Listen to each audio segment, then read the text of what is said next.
Hey YouTube, it's Jared here, and today we're going to be discussing lucid dreaming. We're going to go over what it is, how to train your mind to be able to do it easier, and I will even recommend a 30-module lucid dreaming course that will take you from having had no lucid dreams to having as many as 2 to 3 per night. Imagine all of the things you would be able to experience if you were effortlessly having 2 or 3 lucid dreams every single night. Before we get started, please like and subscribe to my channel so you don't miss any of my future videos on the topic of lucid dreaming, and not just lucid dreaming, but all things to do with personal growth and self-development. This channel is about helping you reach your full potential, and lucid dreaming is only one small component of that. So what is lucid dreaming anyways? Lucid dreaming is the practice of becoming consciously aware that you are dreaming while you are still asleep and dreaming. Your mind is awake, but your body is still sound asleep. Imagine if right now you were to look at the room around you and realize that it, the screen in front of you, and even the sound of my voice were all just creations of your own subconscious mind. What would you do? What would you do if you knew that you could go anywhere right now, experience anything you've ever wanted to, and have no legal or physical consequences when you woke up afterwards? When you master the practice of lucid dreaming, your mind becomes your own fully realistic virtual playground, something video games or VR goggles will never be able to match up with. Not only does everything look 100% real, but you can experience every tactile sensation as if you were really there. I can recall my own lucid dreams where I was flying through the air at 100 miles per hour. I could smell the freshness and feel the moisture in the air as the wind blew against my face and body, blowing my hair all over the place. It really is a surreal experience that you have to have for yourself to believe it. So, again I ask, if you were able to have 2 to 3 of these experiences per night, what would you use them to do?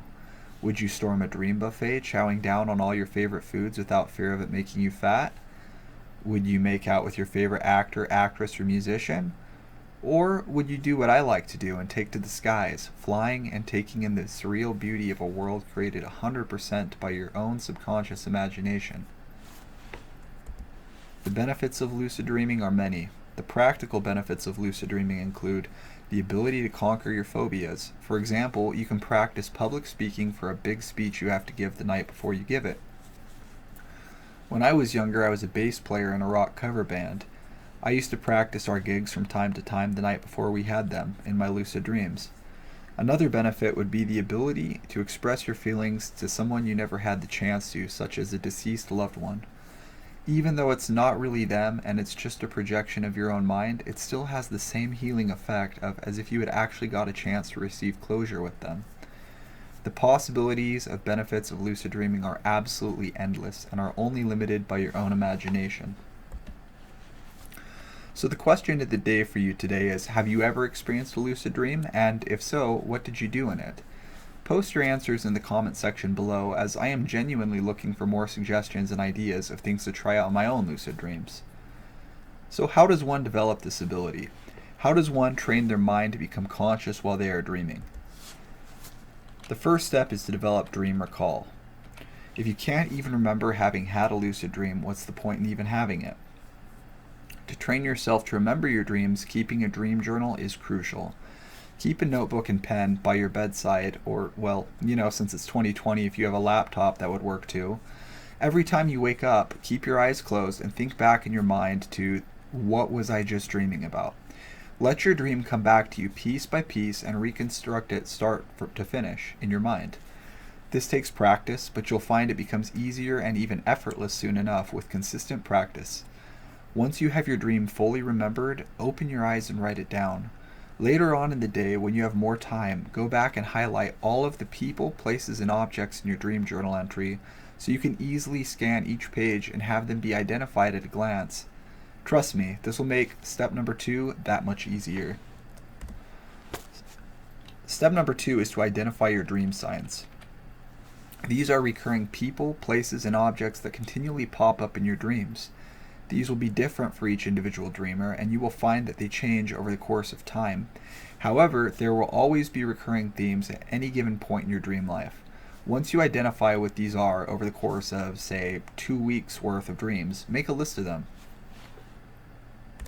Step number 3 is to train yourself to perform reality checks. Now, Once you have identified your personal dream signs, train yourself to do a reality check every time you see them in your waking life. As far as reality checks go, don't think pinching yourself works. As I said earlier, you have 100% tactile sensation in your dreams.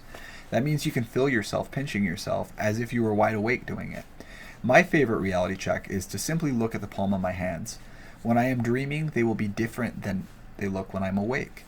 For example, I may have 6 or 7 fingers instead of 5. The main thing I look at, though, is the mole on the second segment of my ring finger. When I'm dreaming, I may have 2 moles there, or maybe it will be on a different segment of a different finger. Another reality check you can do is to close your mouth, plug your nose, and try to breathe. If you are still able to somehow breathe with your mouth closed and your nose plugged, you can rest assured that you are dreaming. If you have a digital watch that you wear, look at the time on it, then look away and look back. If the time distorts or if it says a radically different time when you look back, then you are dreaming. So as I said, do a reality check every time you see one of your dream signs in your waking life, and eventually this habit will carry over to your dream life. But be patient, as this process could take 1 to 5 weeks, depending on how consistent and vigilant you are with this practice.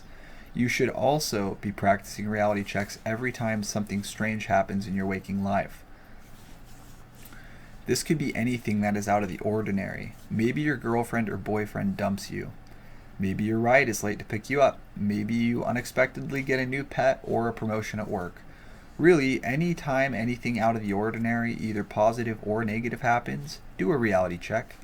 Last but not least, train yourself to do a reality check every single time you wake up. Believe it or not, we dream of waking up when we are really still asleep way more than people realize. These dreams are called false awakenings because we think we're awake, but we're really still dreaming. False awakenings are ironically the opposite of lucid dreams when you think about it that way. The mild and wild methods of lucid dream induction. Once you have mastered the practice of dream recall and reality checking, you are ready to start the more advanced techniques to amplify your odds of having a lucid dream on any given night. The 2 primary methods are mild, which stands for mnemonic induction of lucid dream, and wild, which stands for wake-induced lucid dream. The mild method requires a strong perspective memory to have good success with. If you are good at remembering to stop and pick up groceries on the way home from work, for example, or remembering to take the trash out when you go out to mow the lawn, this technique would be perfect for you. There is also a way to train your perspective memory to make it stronger, and you can find that in Dr. Stephen LaBerge's book called Exploring the World of Lucid Dreaming. To do the mild technique, when you go to bed, replay the last dream you've remembered in your head from start to finish. But do so while paying close attention to anything that seemed out of place or odd that should have signaled to you that you were dreaming. For example, did your house look drastically different? Did your mom have facial hair? Just pay attention to the odd things in your dream, and then imagine that this time you notice that they are off, and say to yourself, "That's odd, wait a minute, I'm dreaming." Then imagine you go and do whatever it is that you want to do in your next lucid dream. After you play the sequence in your head, repeat the affirmation, "The next time I'm dreaming, when I see something strange, I will become aware that I am dreaming." Repeat this affirmation to yourself in your head as many times as you need to in order to really feel it. After that, repeat the entire sequence. Start over at the beginning of your dream in your memory and repeat. Do this over and over until you fall asleep with the thought, "The next time I am dreaming, when I see something strange, I will become aware that I am dreaming," being the last thing on your mind when you drift off to dreamland. When you do this successfully, the odds are greatly increased that you will in fact notice something out of place in your next dream and realize that you are dreaming. The wild method involves falling asleep consciously. In other words, whereas with the mild method you lose consciousness when you fall asleep and then suddenly wake up in your dream. The wild method has you maintaining consciousness the full time. You literally bridge your conscious mind through all of the stages of sleep that precede REM sleep, and you watch the dream world form around you until you are immersed inside of it. I have done both techniques, but I prefer mild method because the wild method requires you to pass through sleep paralysis without freaking out and waking yourself up. Sleep paralysis can be quite terrifying as all manner of shadowy, demonic figures and nightmare creatures assail you while you are laying there unable to move and helpless. If you, like many others, are someone who frequently suffers through sleep paralysis anyway, though, this technique would be the easiest for you. You just must stay calm and wait for sleep paralysis to transition into a lucid dream. In order to do the wild method, you should be sufficiently sleepy but mentally alert simultaneously. Go to bed and just focus on the sensations of your body on the bed. Feel the way the sheets caress you and keep your mind locked in on that sensation.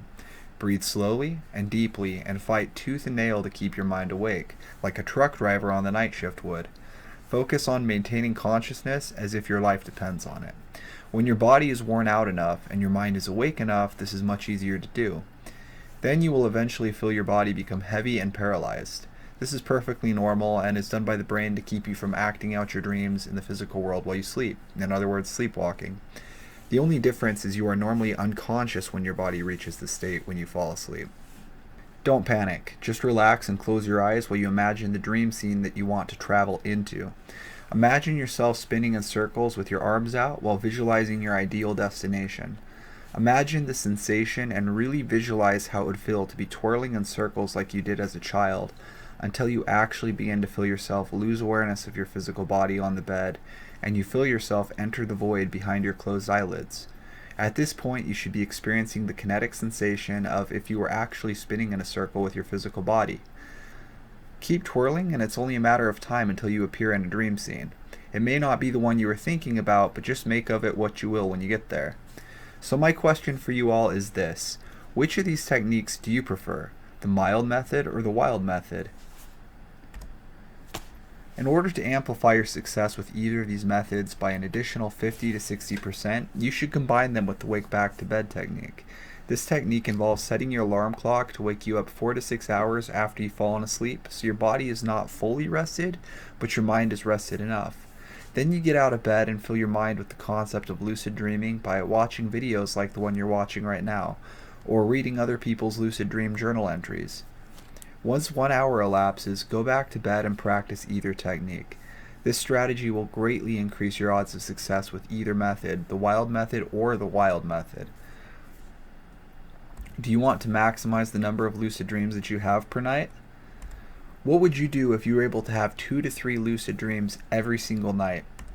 If you are looking to take your lucid dreaming to the maximum level possible and are serious about getting results, you can get access to the World of Lucid Dreaming Academy in the video description below. This course gives you 30 lessons to maximize your abilities as a lucid dreamer, guided meditation audios, and a private forum to socially network with other lucid dreamers just like you, as well as a 24/7 online chat. This program is literally a lucid dreamer's wet dream. Anyways, thank you for watching. If you enjoyed this video, please remember to like and subscribe to my channel so you don't miss any of my helpful guides and tutorials about everything to do with personal growth and self-improvement. Jared out.